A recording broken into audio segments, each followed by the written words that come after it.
Hello everyone, welcome to my channel Arthashastra Classes. In this video I am going to present solution of an assignment question. This is a requested video. One of our subscriber requested me to share the solution of this question, so here I present. In this question we are given a market for energy drinks that consists of a single firm and there are 5 subparts which has been asked. It's a 20 marker question, so let's see what we are given. In the question we write down the given information as we are given the cost function CQ equals to 4Q. यहाँ पर हमें notations का बहुत ध्यान रखना है कि कहाँ पे स्मॉल q यूज़ हुआ है और कहाँ पर कैपिटल Q यूज़ हुआ है, क्योंकि स्मॉल q जो रिप्रेजेंट कर रहा है वो है एक पर्टिकुलर इंडिविजुअल फर्म का आउटपुट और जो कैपिटल Q है वो पूरी मार्केट का आउटपुट रिप्रेजेंट कर रहा है. Inverse market demand function given है, that is P a function of Q equals to 24 minus 2Q. यहाँ पे Q जो है वो कैप्स में यूज़ हुआ है, दैट मीन्स जो भी इंडिविजुअल फर्म्स आउटपुट प्रोड्यूस कर रही हैं उन सब का summation, that is the total industry output को यहाँ हम इनवर्स मार्केट डिमांड फंक्शन में इंक्लूड कर रहे हैं. पार्ट 1 में हमसे पूछा गया है price will the firm charge and what quantity of energy drinks will the firm sell. क्योंकि क्वेश्चन में मेंशन्ड है कि ये एक ऐसी मार्केट है जिसमें एक सिंगल फर्म ऑपरेट कर रही है और इकोनॉमिक्स में ऐसी मार्केट जहाँ एक सिंगल फर्म ऑपरेट करती है उसे हम बोलते हैं मोनोपोली मार्केट. तो इक्विलिब्रियम कंडीशन मोनोपोली की होती है MR equals to MC, that is marginal revenue equals marginal cost. इस कंडीशन को फुलफिल करेंगे तो हमें equilibrium price and equilibrium quantity मिल जाएगा. तो फर्स्ट स्टेप हमारा होगा टोटल रेवेन्यू लिखना कि टोटल रेवेन्यू किसके इक्वल है. Total revenue equals price into quantity. हम प्राइस का जो फंक्शन हमें क्वेश्चन में गिवन है वो सब्स्टिट्यूट करेंगे, क्वांटिटी को Q से रिप्रेजेंट करेंगे तो हमें क्या मिलेगा, TR equals to 24 minus 2Q whole times Q. के लिए हम TR के फंक्शन को Q से डिफ्रेंशिएट करेंगे तो MR equals to differentiation of TR with respect to Q और 24Q माइनस 2Q स्क्वायर को जब हम Q से डिफ्रेंशिएट करेंगे तो हमें मिलेगा 24 minus 4Q which is nothing but our MR. तो MR हो गया हमारा 24 माइनस 4Q. अब हम मार्जिनल कॉस्ट फाइंड करेंगे तो टोटल कॉस्ट हमें मेंशन्ड है 4Q. जब हम इसको डिफ्रेंशिएट करेंगे विद रिस्पेक्ट टू Q तो we will get 4. So marginal cost हो गई हमारी 4. अब हम इन दोनों को इक्वेट कर देंगे ताकि हमें इक्विलिब्रियम क्वांटिटी मिल सके.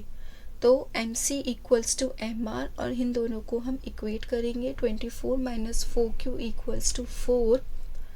इसको सॉल्व करेंगे तो हमें मिलेगी Q स्टार इक्वल्स टू 5 जो कि हमारी इक्विलिब्रियम क्वांटिटी है मोनोपोली की. और इक्विलिब्रियम क्वांटिटी को जब हम प्राइस की इक्वेशन में पुट कर देंगे तो हमें मिल जाएगा इक्विलिब्रियम प्राइस. इक्विलिब्रियम प्राइस हमारा आ गया 14 एंड इक्विलिब्रियम क्वांटिटी आ गई हमारी 5. तो क्या हुआ इसका आंसर कि firm will charge price of 14 and it will sell 5 units of energy drink. Part B में देखते हैं हमें क्या पूछा गया है. द कोनो equilibrium output for each firm. कोनो इक्विलिब्रियम आउटपुट हमसे पूछा है, मतलब कि ये क्वेश्चन कोनो डिओप्ली का है. इसमें बोला गया कि हमें एज्यूम करना है कि एक और फर्म मार्केट में एंटर करती है जिसका कॉस्ट फंक्शन जो है वो पहली वाली फर्म से बिल्कुल सेम है, कोई डिफरेंस नहीं है दोनों के कॉस्ट फंक्शन में. तो अब हमें बताना है कि मार्केट में इक्विलिब्रियम क्वांटिटी ऑफ आउटपुट क्या होगा.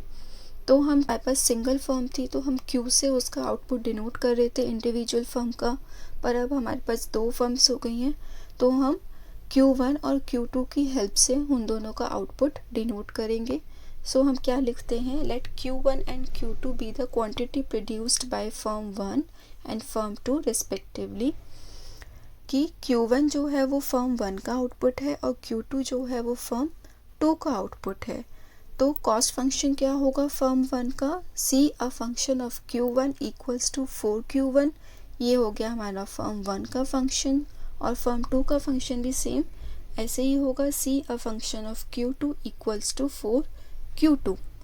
मार्केट डिमांड फंक्शन में जब कैपिटल Q यूज़ हुआ है, जो कि समिशन है किसका, हर एक इंडिविजुअल फर्म के आउटपुट का, तो Q किसके इक्वल हुआ, capital Q is equals to small q1 plus small q2। की डिमांड फंक्शन को अब चेंज करेंगे दो फर्म्स के होने पर, तो हमारा जो न्यू मार्केट डिमांड फंक्शन है वो हमें मिलेगा 24 minus 2 into Q1 plus Q2 the output of both firms. इसको जब हम ब्रैकेट ओपन करेंगे तो आएगा P equals to 24 minus 2Q1 minus 2Q2। This is our required market demand function. अब कोर्नो इक्विलिब्रियम कंडीशन क्या होती है? कोर्नो इक्विलिब्रियम कंडीशन भी वही होती है कि MR should be equal to MC। यहाँ पे जो R1 डिनोट कर रहा है that is nothing but the total revenue. So it is MR1 equals to MC1। C1 subscript जो है वो फर्म 1 के लिए यूज़ हो रहा है और जो 2 सब्सक्रिप्ट है वो फर्म 2 के लिए यूज़ हो रहा है। मतलब इसको आप शॉर्ट में लिख सकते हैं MR1 equals to MC1 and MR2 equals to MC2. This is a first order condition for Cournot equilibrium. और यहाँ पे RI क्या है, that is total revenue for firm I। और सेकेंड ऑर्डर कंडीशन क्या होती है हमारे कोर्नो इक्विलिब्रियम की, कि जो इनका सेकेंड ऑर्डर डेरिवेटिव है that should be less than the second order derivative of marginal cost. इसकी हमें न्यूमेरिकल में ज़रूरत नहीं पड़ेगी सेकेंड ऑर्डर कंडीशन की, बट आपको मेंशन करना ज़रूरी है। तो पहले हम फर्म 1 का कैलकुलेट करते हैं इक्विलिब्रियम आउटपुट, देन हम फर्म 2 का कैलकुलेट करेंगे। तो फर्म 1 का हम टोटल रेवेन्यू कैलकुलेट करेंगे। तो टोटल रेवेन्यू को हम रिप्रेजेंट कर रहे हैं R1 से। तो किसके इक्वल होता है total revenue, price into quantity, और फर्म 1 की क्वांटिटी क्या है Q1। So it is P into Q1। P का जो हमने फंक्शन है वो अभी ऊपर फाइंड आउट किया था, required market demand function equation number 2 से हमने उसको मार्क किया है, तो वो हम यहाँ पे सब्स्टिट्यूट करेंगे और Q1 एज इट इज़ रहेगा। फिर हम ये ब्रैकेट्स ओपन करेंगे तो हमारा रेवेन्यू फंक्शन आ जाएगा R1 equals to 24 Q1 minus 2 Q1 square minus 2 Q1 times Q2। अब प्रॉफिट क्या होता है, प्रॉफिट होता है आपका total revenue minus total cost. So R1 minus cost, यहाँ पे हमने क्या लिखा, PQ1 क्या रिप्रेजेंट कर रहा है total revenue, and C a function of Q1 represent कर रहा है हमारा कॉस्ट फंक्शन। तो कॉस्ट फंक्शन भी हमने फर्म 1 का ऊपर निकाला कि it's C a function of Q1 equals to 4Q1। This is the cost of firm 1। यहाँ पे हमने इसको मेंशन किया तो हमारा जो प्रॉफिट फंक्शन क्या आया, that is Pi1 equals to 20 Q1 minus 2 Q1 square minus 2 Q1 Q2।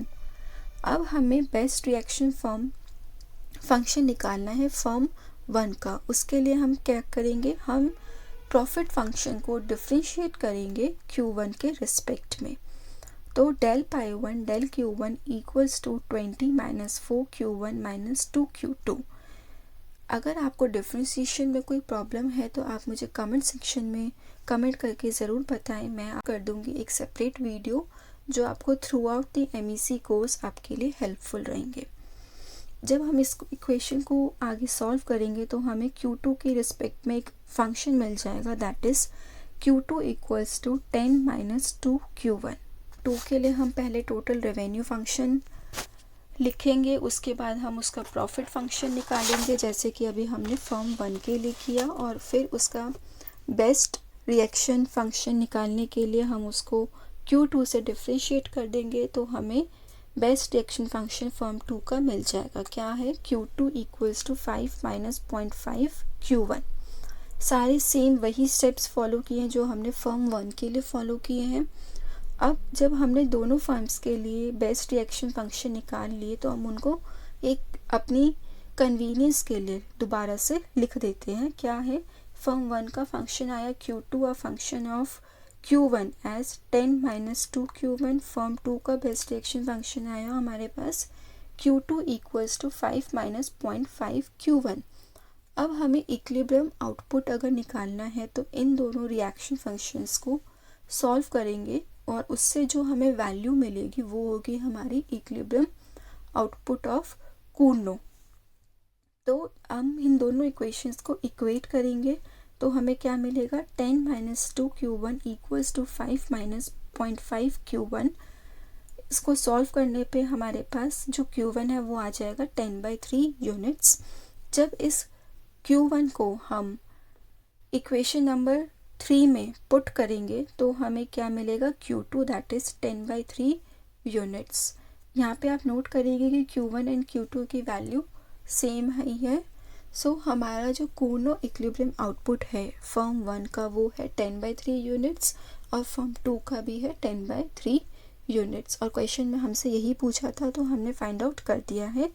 इसके बाद इसके तीन पार्ट्स और हैं। अगर आपको ये वीडियो अच्छा लगता है और आपको सोल्यूशन चाहिए है तो मुझे कमेंट सेक्शन में कमेंट करके ज़रूर बताएं। अगर मेरे पास सफिशिएंट नंबर ऑफ़ रिक्वेस्ट्स आएंगे तो मैं ज़रूर से इनका आगे का सोल्यूशन भी वीडियो में अपलोड करूँगी। चैनल को सब्सक्राइब कीजिए, अपने फ्रेंड्स के में शेयर कीजिए और वीडियो को लाइक कीजिए अगर आपको हेल्पफुल लगती है तो। Thank you for watching this video.